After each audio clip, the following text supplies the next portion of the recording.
नमस्कार दर्शक बंधु माने मु आपण मानंकु मो चैनल भल कथारे स्वागत जनाऊँगी। दर्शक बंधु माने आपण कौन काली राति शोवा पूर्वर बिलेर स्वर शुणी कौन आज क्यों आड़े जीवा बेले गोटे बिले चुपचाप आपण रास्ता पारी होगला। सावधान हो जातु कारण यह एक सामान्य पशु किंबा संजोग भावंतु नहीं। सत्य यह जे बहुत हस खेल परिवार बर्बाद हो जाती। पति पत्नी झगड़ा एवं घरर उन्नति चलीजा केवल एथिपाई सेमाने अजाणतरे अलक्ष्मी बास निज घरे करिसेंती। किंतु एही दुनिया रे एमिति लोक मध्य अछंती जे काली पर्यंत करज ओ गरीबरे बुड़ी रही एवं आज राजा भली सुख भोग करुछंती। जानिछंती एपरी काहेकि हुए, एपरी काहेकि घटुची? कारण सेमाने जानी सारी जे माता लक्ष्मी तांकर खजाना पठेଇବା पूर्वर कौनसी बिना आमंत्रणर अतिथि भाव कौनसी संकेत दे थांती। आम गरुड़ पुराण और सगुन शास्त्र रे स्पष्ट लिखा जाइछि बिलेई एक साधारण जीव नुहे, यह राहुर छाई अटे। यह आगामी भल किंबा खराब समयर आईना अटे। कौनसी बिलेई आपणक घर को आसीबा किंबा आपणक सामनारे कांदिबा यह स्थिर करि थाए कि आपणक घर को पैसार गदा आसीबो ना औषधर खर्च बढ़िबो। मोर प्रिय दर्शक बंधु माने आज मु आपणको बिलेई सह संबंधीय चारोटी एपरी महासंकेत विषय कहबी जहाँ सीधा सड़ख आपण और आपणक परिवार भाग्य सहित जोड़ी होई रहिछि। जदि आपण एथिरु गोटिए भी संकेत को अणदेखा कर दियंती तेबे बुझी जांतु आपण निज गोड़े निजे कुराढ़ी मारिछंती। यह वीडियो साधारण नुहे, यह एक चेतावनी। यही गुप्त रहस्य को जानिया पूर्वर आम चैनल को सब्सक्राइब कर दियंतु। दर्शक बंधु माने बिलेई एक बाधा वा समस्या नुहे, समस्या गोटे ऊर्जा। समस्या जेतेबेले आसे तेबे ढोल किंबा मोहुरी माध्यम रे आसे नहीं। तेबे किपरि आसे? कौनसी संकेत द्वारा सेति मध्यरु बिलेई अन्यतम। कौन आपण केबे भाबिछंती आपण तो पैसा कमाउछंती किंतु मास शेष हेउ हेउ पॉकेट खाली को खाली हो जाउछि? यह साधारण कथा नुहे, यह लक्ष्मी प्रभाव अटे। जेतेबेले आमे एही संकेत को अणदेखा करदौ तेबे घरर वास्तु नष्ट हो जाए। आज घरे छोट जुक्ति होउछु काली यह बड़ क्लेश होइजिवो। आज छोट ज्वर थंडा हेउछि किंतु काली एथिपाई औषधर खर्च बढ़ीजिवो।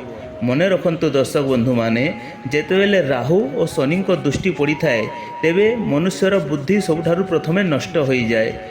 जो लोक घर को बिलेई आसीबा किंबा बिलेई कांदिबा को एक साधारण कथा भावी सोई जाती सेमाने निजर सोई रहिथिबा भाग्य को ही जागृत करने को चाहती नहीं। भावंतु जोठी माता लक्ष्मी रुहंती नहीं सेठारे जेते महंगा गछ थिले मध्य सर्वदा एक अजब उदासी और भारीपण रही थाए।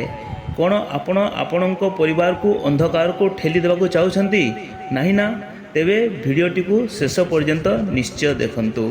आज मु आपणको एपरी एक कहानी कहबी जहाद्वारा आपणक आखिरु सबुदिन पई अंधकारर पर्दा हटिजिवो।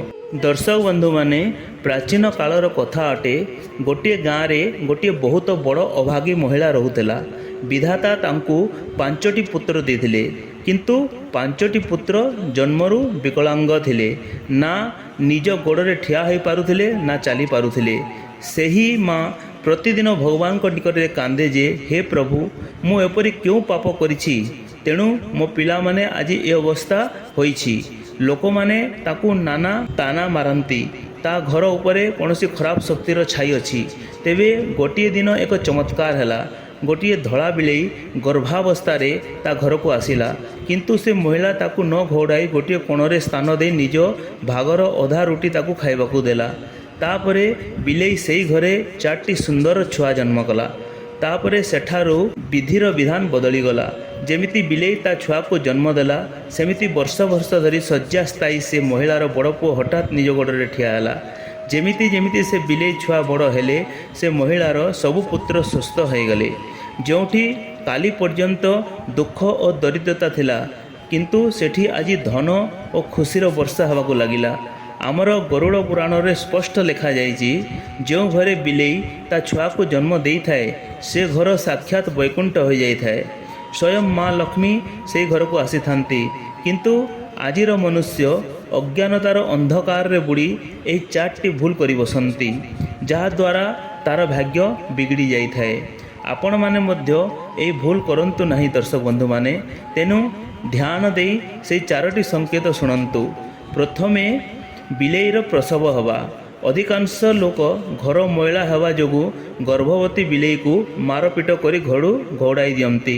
यह पाप अटे। बिलेई निज षष्ठ इंद्रियरु जानी थाए जे कौनसी स्थान पवित्र अटे।